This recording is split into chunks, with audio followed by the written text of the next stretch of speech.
Hi team! Kumusta kayo? Hi! Happy Sunday! Papunta kami ng Tagaytay. Siyempre, dala namin ang Densa D9. This is our very first Densa na ma-feature sa channel. Teka, napaisip ako doon. Nag-Densa na ba tayo last time? Hindi pa. Yan. Ito yung pinakauna.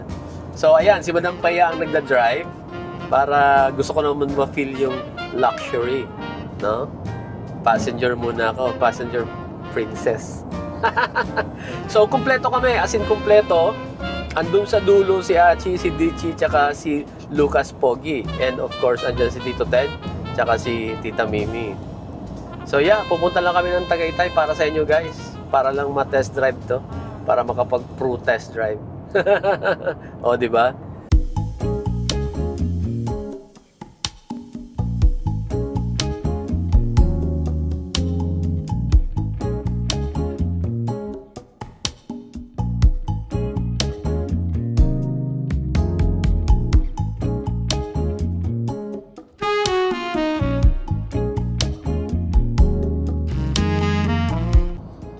Madam Pea muna pinag-drive ko para tayo mag-usap-usap muna tayo.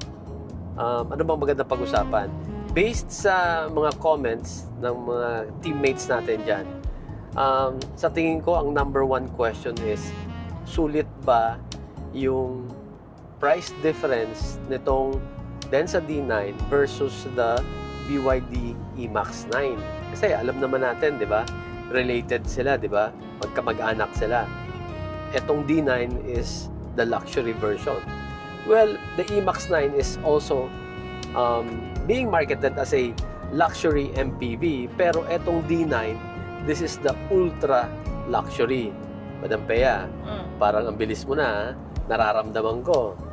Malapit ka na mag 100. Basta nilalabas. Pero smooth pa rin. Kita nyo na guys, sabi ko sa inyo habang tumatagal, habang humahawak to ng mga EV, nag-iiba ang driving nito Hindi, minsan kasi hindi attitude. ko napapansin. Yung driving behavior niya nagbabago Ayaw na yan ng eco mode. Ayaw na ng normal. Gusto very aggressive. Tira mo, bilis kanina Napansin ko, pero buti naman, hindi pa siya lumalagpas ng speed limit. Pero yung acceleration, baka naman mamaya masanay ka dito sa D9. Ayaw mo na humawak kay Panchita. Mag-level up ka na. Ultra luxury to, hindi pa to bagay sa atin. So, etong Densa D9 is priced at 4,298,000. Yung BYD E-Max 9 is 3,098,000. So, lumalabas, may price difference na 1.2 million. Hindi rin biro yun, di ba? Even for somebody na moneyed, somebody na may pera, i-consider mo yung 1.2. Kaya, pag-iisipan mo, sulit ba yung difference? Well, number one, pag-usapan muna natin yung mga key features niya. Number one, dual motors to. Okay? All-wheel drive. So, may motor to sa front, may motor sa likod. Power figures pa lang, medyo magugulat ka na. Kasi, sa torque pa lang, malaki na ang difference. Yung E-Max 9 Premium, nasa 315 Newton meters. Alam nyo ba kung ilan dito sa D9? 681 lang naman. More than double. Diba? And then pagdating sa power, 271 PS ang E-Max 9. Ito, nasa 407 PS. Ang laki din ng diferensya. No? Almost hindi naman double, pero ang laki difference. Now, in terms of driving, mamaya, kapag nahawakan ko na dito sa highway, bigyan ko kayo ng feedback. Pero, Madam Pea, ramdam mo ba yung extra power? Oo, nararamdaman ko. Ramdam mo, malaki diferensya, no? Okay. Pero, sa pagdadrive mo ngayon, ang napansin ko, pag bigla kang tumatapak, hindi siya very aggressive na pagtapak mo, sisipa agad. Parang may smoothness So, I think, syempre, yung mga engineers, minatch nila kasi this is ultra luxury. Siguro, pangit naman na pag tinapakan mo, ibibigay mo agad-agad. So, I think, may ganung tuning silang ginawa. Now, so, yun yung power figure. Pangalawa, size ng battery. Syempre, yun, umpisa natin muna dun sa mga basic na, yung mga importante, no? Now, pagdating naman sa battery, yung E-MAX 9 is 36.6 kilowatt hour. Etong D9 is 40. So, lamang to ng 3.4 kilowatt hour. Konting difference, pero lamang pa rin. Next, pagdating naman sa interior, honestly, parang pag unang tingin mo, may konting angat lang siya. Pero pag nahawakan mo na yung leather, alam mo ang difference. Mararamdaman mo. Kasi yung sa E-MAX 9, yeah, maganda rin naman ang leather niya. Pero eto, this is Napa leather. Maganda. Iba. Ngayon, since magkamag-anak nga sila, syempre, yung layout, familiar ka. They're the same. Pero yung material, may pagkakaiba. And then, eto daw na D9 is slightly bigger. Now, di ko na alam how bigger exactly, kung how many millimeters or inches. But, yeah, maluwag naman. According to Madam Pea, nung una itong nakita, napansin niya daw na malaki, na may difference. Ako hindi ko napansin. But maybe later pag umupo na ako sa likod. So, nandito na kami ngayon sa Calax, no? So, Madam Pea, kumusta? The entire time from Nichols all the way to sa Terang Exit, Greenfield, SLEX. Yung experience mo, anong masasabi mo? Effortless. Yung power niya, super, hindi mo na kailangan ng yung konting ganyan lang. Pabilis ng pabilis. The D9 has been with us for ilang days na? 3 days na yata, no? So, nung dinala to, nireset ko yung trip meter. Kanina, yung SOC nasa 24%. And then yung trip meter nasa 63. Okay? So, for a battery of 40 kilowatt hour, na-consume mo na yung mga about 78% at nakapag 63 kilometers ka na. For this size of a car, 2, 4, 6, 7 passengers, ganun kabigat, naka 63, pwede na, I think. No? Anyway, gantong ultra luxury for the price of 4.2 million. Huwag na natin masyadong pag-usapan yung economy, no? You have the money for this kind of car. Of course, you can afford the charging and yung electricity and the gas, of course. So the first time na sumakay ako dito, nung first time ko palang ida-drive, ang una ko napansin, sabi ko, bakit parang walang grab handle dito to help me, So after mga 3 tries, sabi ko, bakit ganun? Luxury, walang ganun. Kasi pala, nasa isip ko lang na mataas siya. Hindi eh. Ayan Hindi mo kailangan kasi, guys, I'm 5'6", Kailangan mong, kaya mong dumiretso. Ayan para lang siyang crossover. Hindi mo kailangan. Nakasanayan ko lang na pag malaking sasakyan, hahawak ako dito pag sasakay. Pero hindi. Kaya yung ground clearance niya, hindi ganun kataas. Which means, sa highway, mas stable. Okay, so paakyat na tayo ng Tagaytay, Nandito na tayo, nag-umpisa na yung talagang paakyat. Naka-eco mode pa rin tayo and okay pa rin naman ang response so far.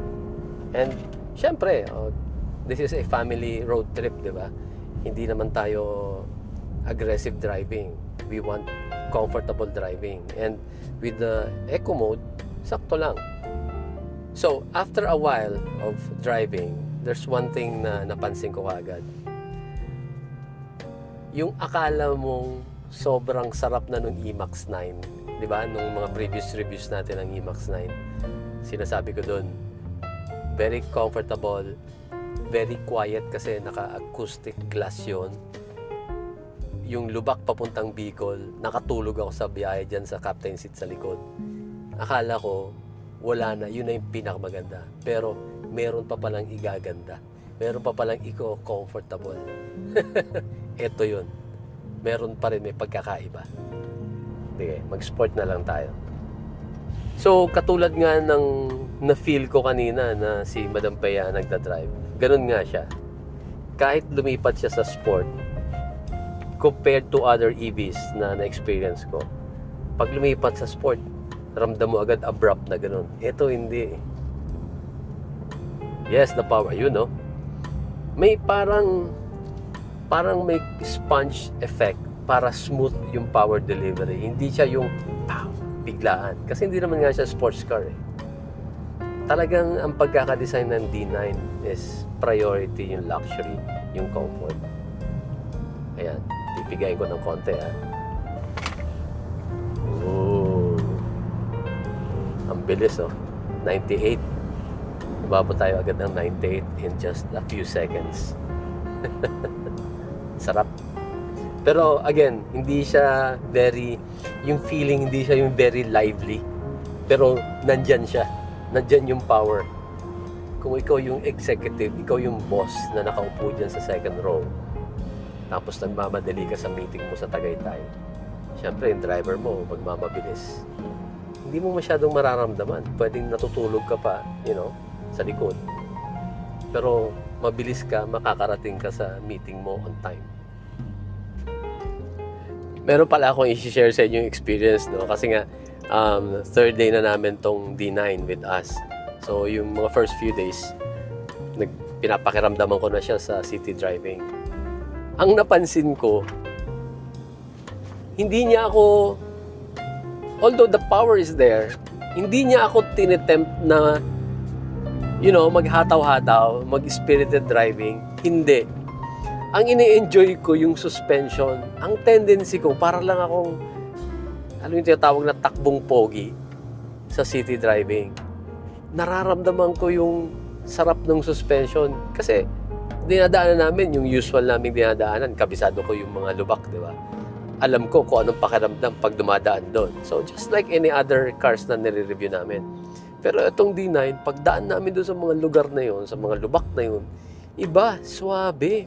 Kaya ang tendency ko tuloy, pinapakiramdaman ko yung suspension. Kaya, wala, relax lang ako. Takbong pogi na parang ang dating, sige panoorin niyo ako. Ang gwapo ng sasakyan ko. Ganun ang dating. Executive. Yan, no? Kaya lang, syempre, dito sa highway, hindi tayo pwede masyado mabagal. Yung suspension setup nitong Denza D9 is Desus C. The same as the suspension setup nung E-MAX 9 Premium. Pero yung E-MAX 9 Dynamic or Standard, nakalimutan ko. Basta yung lower trim, hindi siya naka-Desus. So, yung Desus C, dun lang siya sa premium model. Pero sa D9, since ultra luxury nga ito, sa lahat ng models, well, dito sa Pilipinas isa pa lang naman, but in other markets, there are other variants of the D9. And standard nga yung Desus C. Now, I'm trying to figure out bakit feeling ko even better pa rin dito, even if it's the same Desus C technology, no? Di ko mahanap kung bakit. Yung structure ng suspension niya, they're the same. Naka MacPherson sa front and multi-link sa likod. And they both have the Desus C technology. So, kanina ko pa iniisip ko anong pagkakaiba eh. Now, in terms of the battery, yung weight, that may affect the feel of the suspension, the battery is only bigger by 3.5 kilowatt-hour. So, insignificant yung weight na yon. In terms naman of the gas engine, they both have the same 1.5 turbo engine. So, ang weight nun pareho. Dual motor sila, pero yung motors hindi mo pwedeng i-attribute sa suspension feel kasi hindi naman siya nakakabit or part of the car, of the frame, or the chassis. Di ba? Nandun siya, nakakabit siya sa baba, sa differential, so to speak. So, hindi ko maisip.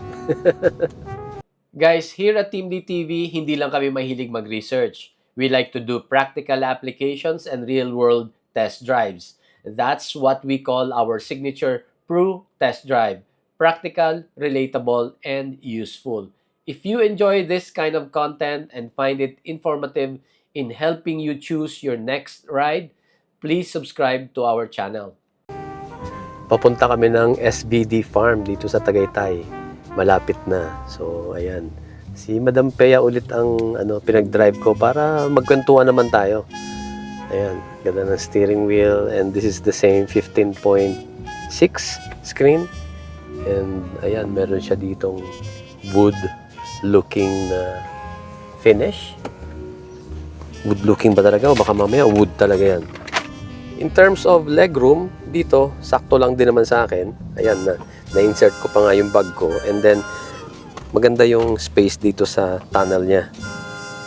Ito, laging paborito ko talaga to eh. Tira mo yung napakalaking tumbler ni Madam Pea, nagkasya. So, andyan yung dalawang aircon vents natin, and then meron tayong wireless charger. There you go. And then the electronic shifter, black piano finish yung dito sa centerpiece niya, and there's our controls, the typical. Kapag familiar ka sa BYD, ito yung usual na setup, no? Dito yung magsuswitch ka between EV and HEV. There's your start-stop button, the P for park, and yeah, dito usually yung sa aircon. Ang additional buttons lang dito ay ito, yung mga switch for the sliding doors and sa rear tailgate. And another thing na a difference niya sa E-MAX 9 Premium is that yung E-MAX 9 meron lang ditong sunroof sa front. Etong D9 may sunroof siyang malaki dun sa likod, panoramic. Okay, so saan na ba tayo? Holy Spirit Retreat House. STP Farm. Adoration Convent of Divine Mercy. Ayun, nice. So anyway guys, since nakabukas na din lang naman yung window, pakita ko lang sa inyo ha. Yan yung acoustic glass ng D9. Kita nyo? 2 piraso siya na pinagdikit. Kaya very quiet inside. So, eto raw yung bakanteng parking slot. Go, go, Madam Pea, pasok!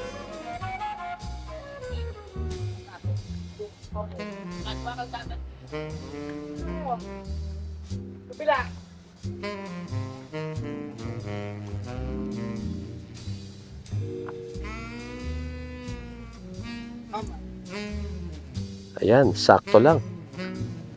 Taran! Ayun na si Tita Mimi. Ayan. Lucas Pogi.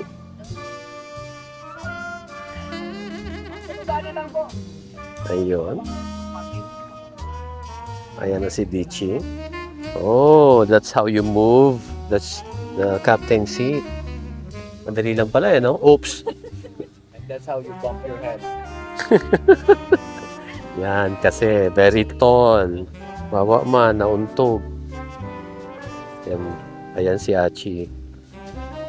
So, let's see. So, babang mahaba?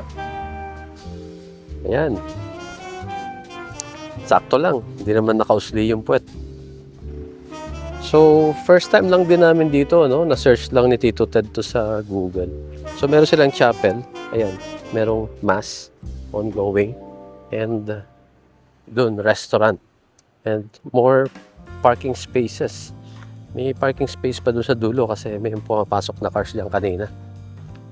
Ang ganda ng ambience dito. Oh. Look at those big trees. Ang tataas, oh. And generally, peaceful and quiet yung crowd, yung ambience. Okay, I get it. Parang may iba-iba silang restaurant. So, eto, ano to? Uwis Kitchenette. Sugbaan, meaning ihawan. And then, dito meron pa. Eto, may bibingka. Wow. Ayan. And then, Gabriel's Refreshments. Oh, may hot chocolate de Baterol. Sarap kaya? Ooh. Okay. Parang nga siyang retreat house eh, no? Tapos may mga kubo. Mga pangalan ng kubo. Corinthians. Oh. Kubo Galatians. Ephesians. Ayun, ang galing. So, pwede ka mag-order ng food diyan ka na kumain. Para ka na din lang nag-picnic. Nice. Maganda. Maganda tong place na to. Pang family. Very wholesome. Dito daw kami. Parang mas maganda dito, nasa taas. Actually, sa likod lang pala to. Yun yung D9 eh, oh. Sa likod lang pala ng parking natin. Ito na yung mga food namin. What's that? Kare-kare. Ito, Chicken teriyaki. chicken skewer. Fresh lumpia. Ay, kala ko kung ano. Rice lang pala. Ano to? Sisig style? Bangus. Bangus. Okay.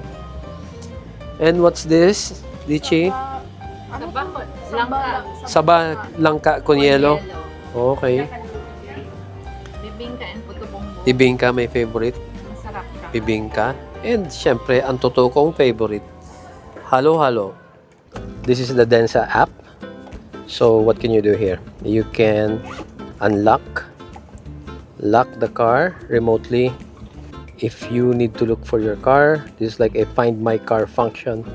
If you press this, all the exterior lights of the Densa D9 will come on, so that kung kailan mo siyang hanapin inside a parking lot, di mo na mahanap, nakalimutan mo kung saan ka nag-park, that will help you. And then this one, ito, aside from the lights, it will make a sound. I think you can also call this like a panic button, right? And then this one is to roll up the windows in case you forgot. And then this one is to remotely stop the engine or the car. Ayan, you can remotely turn on the AC.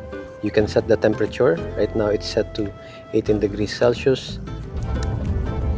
Under the vehicle status, you can see the TPMS or the tire pressure monitoring system.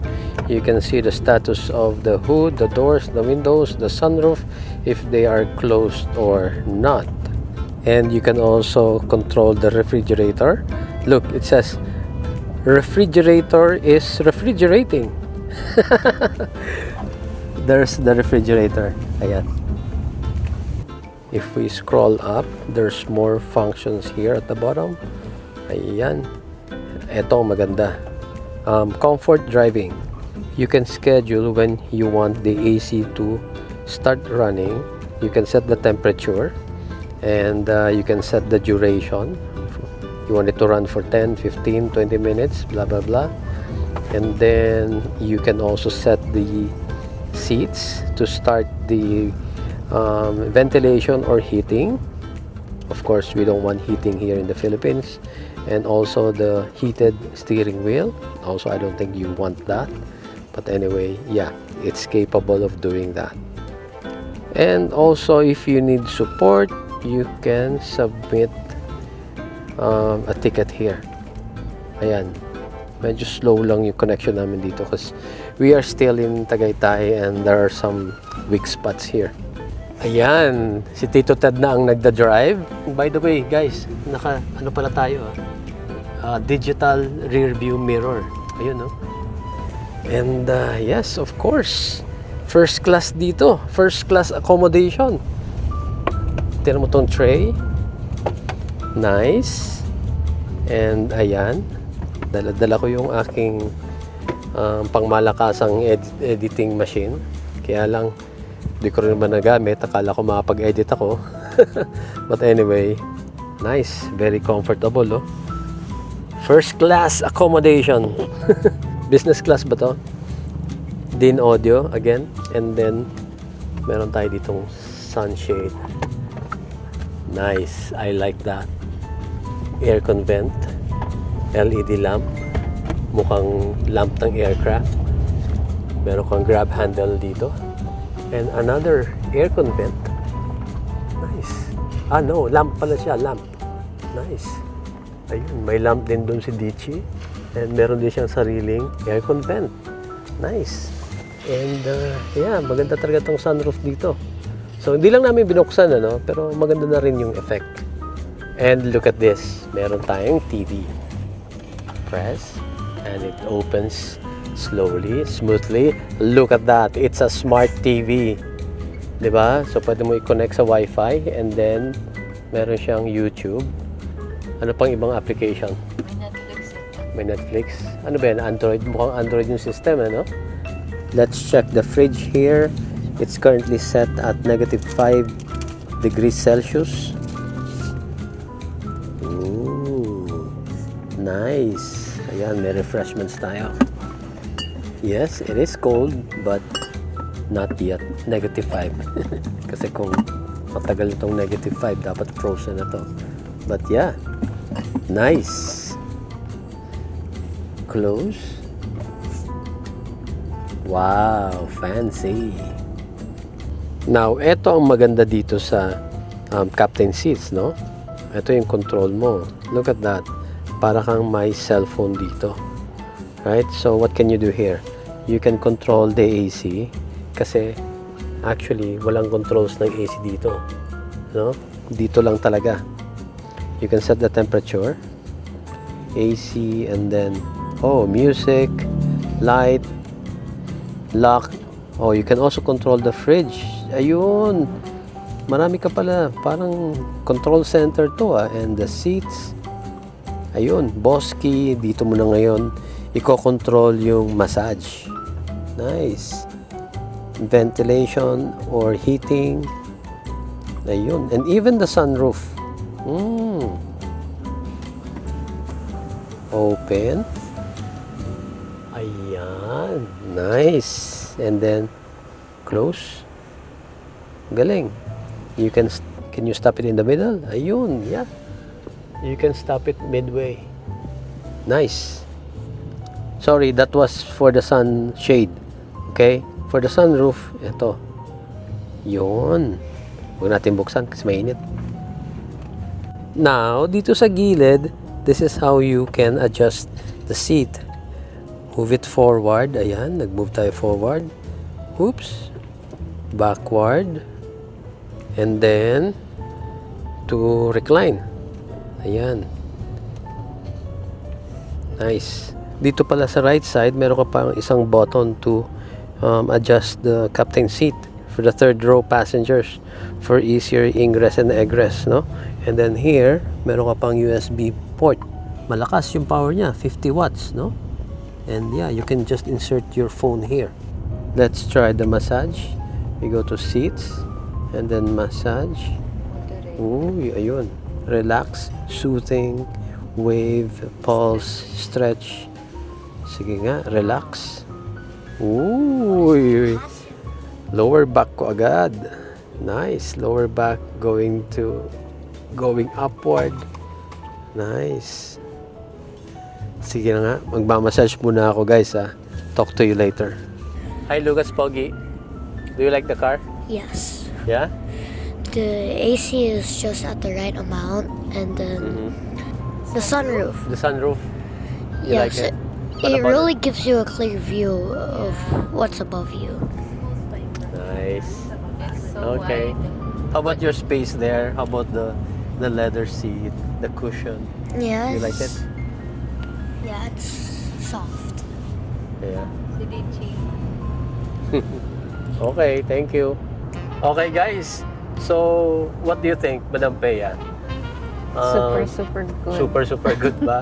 No, the question kasi is, sulit ba yung price difference na 1.2 million versus dun sa IMAX 9 Premium? Diba? Kasi, before ko to na-review, before natin to nahawakan, hindi ako masyadong familiar with the power figures nung dual motors, yung battery, and all that. Pero ang laki pala, no? Almost twice yung torque. No, more than twice yung torque. Tapos almost twice yung horsepower. And yung Napa leather dito, yung gravity seats Sulit with naman. massage. Tapos may refrigerator, may TV dito, may LCD screen sa taas, smart TV, right?